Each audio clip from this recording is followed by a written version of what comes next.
அனைவருக்கும் வணக்கம். நிறைய பேர் கேட்டிருந்தாங்க. இன்றைக்கி வந்துட்டு வெண்டைக்காய் காரக்குழம்பு இல்லாட்டி புளிக்குழம்புன்னு சொல்லுவாங்க. எப்படி செய்கிறதுன்னு பார்ப்போம். ஒரு 4 தக்காளி பியூரி அரைச்சி வச்சுருக்கிறேன். 50 கிராம் புளி ஊற வச்சு எடுத்து வச்சுருக்கிறேன். வெங்காயம் சிறிதளவு, 10 வெண்டைக்காயை 2 நறுக்கி வச்சுருக்கிறேன். பூண்டு உரித்து வச்சுருக்கிறேன். மிளகாய்த்தூள் 2 டீஸ்பூன், அரை டீஸ்பூன் மஞ்சத்தூள் எடுத்து வச்சுருக்கிறேன். வேறு என்னென்ன பொருள் போடுறது அப்படின்னு சொல்லிட்டு சேர்க்கும்போது நான் சொல்கிறேன். இப்போ ப்ரிப்ரேஷனுக்கு போவோம். அடுப்பு பற்ற வச்சுக்குவோம். ஒரு 50 கிராம் எண்ணெய் ஊற்றுவோம்.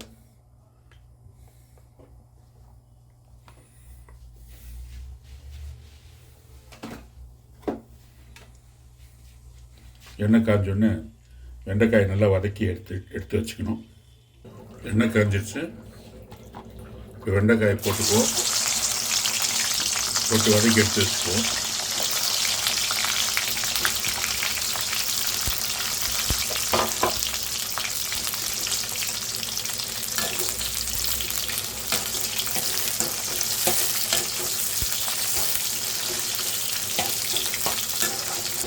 வெண்டைக்காய் நல்லா வதங்கிடுச்சு. இப்போ வெண்டைக்காய் எடுத்துக்குவோம். அதிலிருந்து தனியாக எடுத்து வச்சுருவோம்.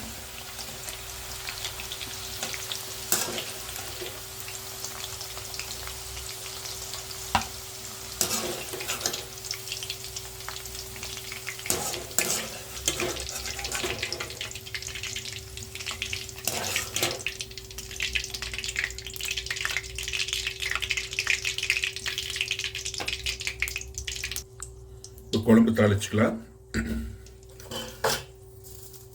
கடுகு கொஞ்சம், சீரகம் கொஞ்சம், வெந்தயம். கடுகு நல்லா பொரியட்டுங்க. கடுகு நல்லா பொரிஞ்சு வருதுங்க. இப்போ எடுத்து வச்சுருக்கிற பூண்டு போடுவோம். பூண்டு நல்லா வதங்கட்டும்.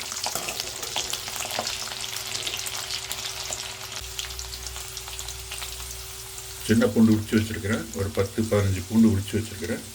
அதை இப்போ போட்டுருவோம்.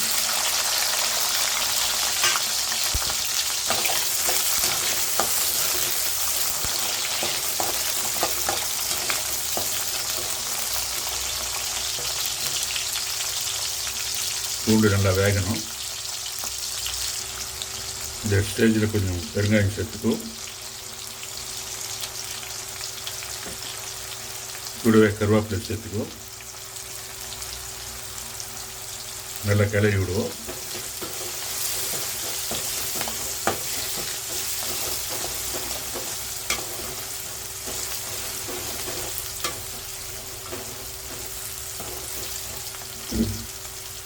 வெங்காயம் நல்லா வதங்கி வருதுங்க. இந்த டைமில் நம்ம அரைச்சி வச்சுருக்கிற டொமேட்டோ பியூரி சேர்ப்போம்.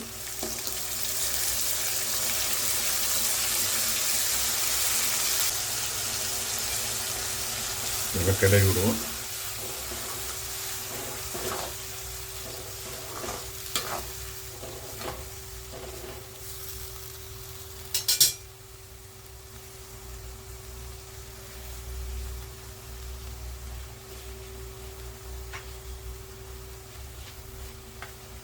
அரை ஸ்பூன் மஞ்சத்தூள் சேர்த்துக்குவோம்.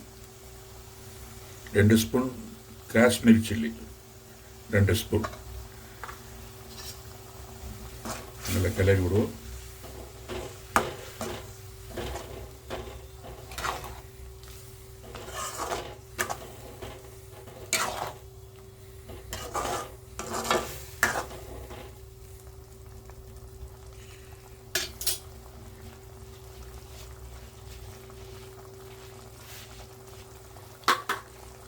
நல்லா கொதிக்கிட்டுங்க.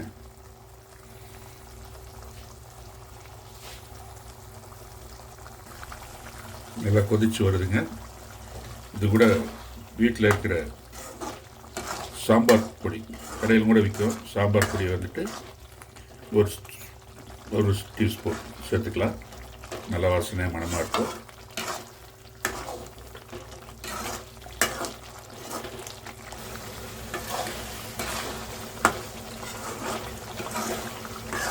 தக்காளி நல்லா வெந்து வருதுங்க. இந்த டைமில் கரைச்சி வச்சுருக்கிற புளியை வந்து சேர்த்துக்குவோம்.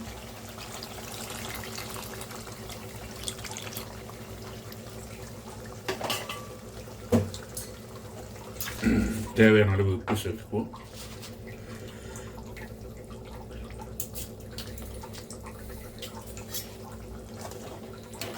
நல்லா கொதிச்சு வரட்டும். குழம்பு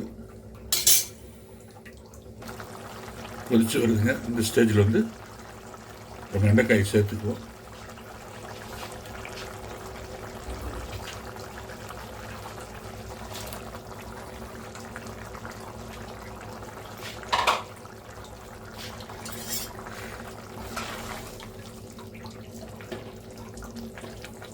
நல்லா குழம்பை கொதிக்க விடுங்க. நல்லா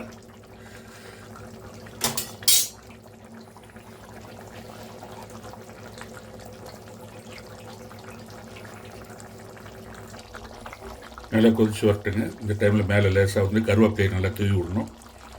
தூவி விட்டு அடுப்பு ஆஃப் பண்ணிடலாம். ஒரு 1/2 hour அப்படியே வச்சிடணும், மூடி வச்சிடணும். அதுக்கப்புறம் எடுத்து யூஸ் பண்ணால் ஒரு 4 நாளைக்கு கூட வச்சுன்னு சாப்பிட்லாம். ரொம்ப அருமையான வெண்டைக்காய் காரக்குழம்பு ரெடிங்க. அடுத்த ரெசிபியில் பார்க்கலாம். தேங்க்யூ.